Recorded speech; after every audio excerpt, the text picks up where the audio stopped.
बिस्मिल्लाहिर्रहमानिर्रहीम।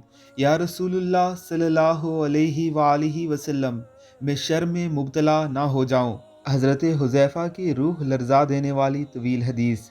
सीदना हुज़ैफ़ा रज़ी अल्लाह ताला अन्हु कहते हैं कि लोग रसूलुल्लाह सल्लल्लाहु अलैहि वालिहि वसल्लम से खैर के बारे में सवाल करते थे, मैं शर के बारे में दरियाफ्त करता था ताकि मैं इसमें मुब्तला ना हो जाऊं।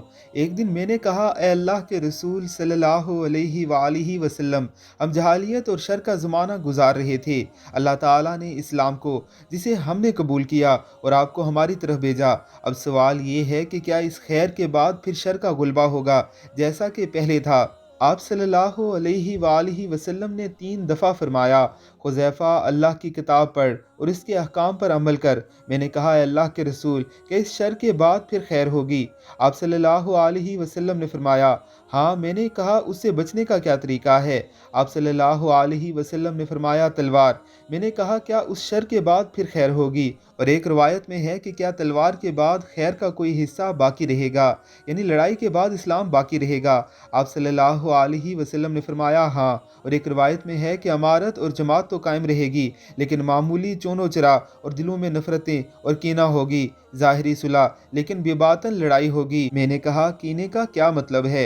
आप सल्लल्लाहु अलैहि वसल्लम ने फरमाया, मेरे बाद एक कौम या मुख्तलिफ हुक्मरान होंगे जो मेरी सुन्नत पर अमल नहीं करेंगे, मेरी सीरत के अलावा कोई और सीरत इख्तियार करेंगे, तो उनके बाज़ अमूर को अच्छा समझेगा और बाज़ को बुरा। उनमें ऐसे लोग भी मंजर आम पर आएंगे जो इंसानों के रूप में होंगे, लेकिन उनके दिल शैतानी होंगे। एक रवायत में है कि मैंने कहा, ज़ाहिरी सुलह, बेबातन लड़ाई और दिलों में कीना, इन चीज़ों का क्या मतलब है?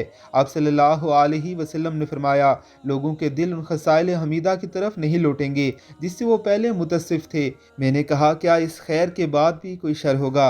आप सल्लल्लाहु अलैहि वसल्लम ने फरमाया, हाँ। अंधाधुंध फितना होगा, उसमें ऐसे लोग होंगे कि गोया वो जहन्नुम के दरवाजे पर खड़े दाई हैं। जो आदमी इनकी बात मानेगा वो उसको जहन्नुम में फेंक देंगे। मैंने कहा, अल्लाह के रसूल, ऐसे लोगों की सिफात बयान करें। आप सल्लल्लाहु अलैहि वालिहि वसल्लम ने फरमाया, वो हमारी नस्ल के होंगे, हमारी तरह बातें करेंगे।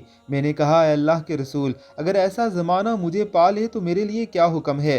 आप सल्लल्लाहु अलैहि वसल्लम ने फरमाया, मुसलमानों की जमात और उनके हुक्मरानों को लाजम पकड़े रखना, अमीर की बात सुनना और मानना, अगरचे तेरी पिटाई कर दी जाए और तेरा माल लूट लिया जाए, भी उनकी बात सुनना और अतात करना। मैंने कहा, अगर सिरे से मुसलमानों की जमात हो ना हुक्मरान, तो फिर क्या करूं? आप सल्लल्लाहु अलैहि वसल्लम ने फरमाया, हम फिरकों से किनारा कश हो जाना, अगरचे किसी दरख्त के तने के साथ चिमटना पड़े, यहाँ तक कि तुझे मौत पाले तो इसी हालत में हो। एक रवायत में है कि हुज़ैफ़ा, किसी दरख्त के तने के साथ चिमट कर मरना उन हुक्मरानों के इताअत करने से बेहतर होगा। एक रवायत में है कि अगर उन दोनों में तुझे अल्लाह की ज़मीन में कोई खलीफा मिल जाए तो उसको लाजम पकड़ना, अगरचे वो तेरी पिटाई करे और तेरा माल छीन ले। अगर तुझे कोई खलीफा नज़र ना आए तो किसी गोशाए ज़मीन में भाग जाना, हत्ता कि तुझे मौत आ जाए और तू किसी दरख्त के तने के साथ चिमटा हुआ हो। मैंने कहा, फिर क्या होगा? आप सल्लल्लाहु अलैहि वसल्लम ने फरमाया, फिर दज्जाल ज़ाहिर होगा। मैंने कहा, वो कौन सी अलामात लेकर आएगा? आप सल्लल्लाहु अलैहि वसल्लम ने फरमाया, नहर या पानी और आग के साथ आएगा। जो उसकी नहर में दाखिल होगा उसका अजर ज़ाया और गुनाह साबित हो जाएंगे, और जो उसकी आग में दाखिल होगा उसका अजर साबित हो जाएगा और उसका जुर्म मिट जाएगा। मैंने कहा, अल्लाह के रसूल, दज्जाल के बाद क्या होगा? आप सल्लल्लाहु अलैहि वालिहि वसल्लम ने फरमाया, ईसा बिन मरियम।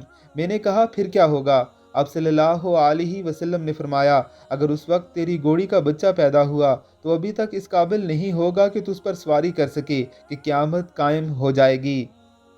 इस हदीस मुबारका को अपने ज़्यादा से ज़्यादा दोस्तों के साथ शेयर कीजिए। अल्लाह फितने के इस ज़माने में हमें महफूज रखे। आमीन, अल्लाहुम्मा आमीन।